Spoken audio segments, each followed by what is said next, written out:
নিজের মনের ইচ্ছা দ্রুত পূরণ করতে চাইলে মন্দিরে গিয়ে এই ছোট্ট একটি কাজ করে দেখো। তা চলো ভিডিওটি শুরু করার আগে সবাই কমেন্ট বক্সে ওং নমঃ ভগবতে বাসুদেবায় নমঃ লিখে দিয়ে যাই, এতে শুভ শক্তির সঞ্চার হয়। মন্দিরে গিয়ে ভগবানের সামনে একটি জল ভরা নারকেল দান করো।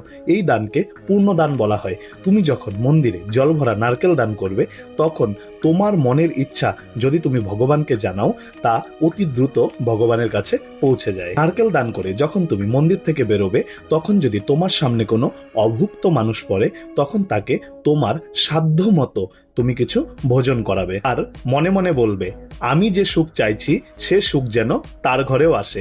দেখবে তোমার এই কর্ম তোমার সেই ইচ্ছা পূর্তির রাস্তাকে আরো সুগম করে দেবে। ছোট্ট তো একটি কাজ করে দেখো, রেজাল্ট অবশ্যই পাবে। ভিডিওটি ভালো লাগলে অবশ্যই লাইক কমেন্ট শেয়ার করে আমার পাশে থাকবে। জয় তারা মা, জয় গুরু বামদেব। বলো হর হর মা।